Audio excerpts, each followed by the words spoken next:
Aishwarya brand రైస్తో ప్రతి తెలుగింట్లో సుస్థిర స్థానాన్ని పొందిన ఐశ్వర్య ఫుడ్ ఇండస్ట్రీస్ మరిన్ని నూతన ఉత్పత్తులు అందుబాటులోకి తెచ్చింది.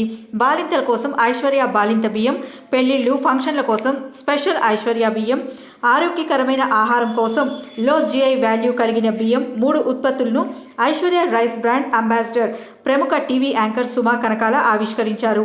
వినియోగదారుల ఆరోగ్య పరిరక్షణే ధ్యేయంగా ఆంధ్రప్రదేశ్, తెలంగాణ రాష్ట్రాల్లో ఇప్పటికే వివిధ ఆహార ఉత్పత్తులు సరసమైన ధరలకు అందిస్తూ అందరి అభిమానాన్ని చొరగొన్న ఈ కంపెనీ నూతన ఉత్పత్తులను అందించాలని నిర్వాహకులు కోరారు.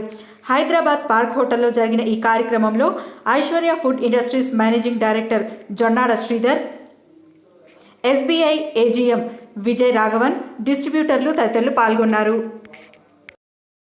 ఈరోజు ఐశ్వర్య బాలింతల బియ్యం, అలాగే ఐశ్వర్య లో GI rice and Aishwarya function బియ్యం, ఈ మూడిటి ప్రోడక్ట్ లాంచ్ జరిగింది ఇక్కడ. అండ్ చైర్మన్ అండ్ వారే ఈ మొత్తం టోటల్ బ్రాండ్స్ని, అంటే కేవలం మనకి అంతకుముందు వరకు రైస్ అంటే మేబీ బాస్మతి రైస్ అండ్ ఇంకొక రకమైనటువంటి రైస్ నా వరకు తెలుసు, దంపుడు బియ్యం తెలుసు, కానీ ఇన్నిటిని ప్రవేశపెట్టినటువంటి ఒక సంస్థగా వారికి అభినందనలు తెలియజెప్తూ ఉన్నాను. కంగ్రాచులేషన్స్.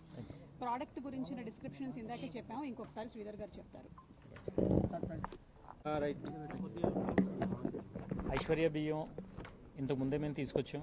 అది అందరికీ ఆరోగ్యాన్ని ఇస్తూ అందరితోటి ఆదరింపబడింది. అలాగే ఇప్పుడు ఐశ్వర్య బియ్యం ఏంటంటే డయాబెటీస్ వచ్చిన వాళ్ళు వాడాలనే కొంత అపోహ ఉంది, ఎందుకంటే దంపుడు బియ్యం క్వాలిటీ అని మేము ప్రవేశపెట్టాం కాబట్టి. కానీ అది అందరూ వాడుకునే బియ్యం అది. అలా కాకుండా డయాబెటీస్ వచ్చిన వాళ్ళు వాడడానికి ప్రత్యేకంగా లో జిఐ రైస్ని తీసుకొచ్చాం. లో జిఐ రైస్ అంటే జిఐ లెవెల్స్ తక్కువగా ఉన్న రైస్ని వాడడం వల్ల డయాబెటీస్ని కంట్రోల్ చేయడమే కాకుండా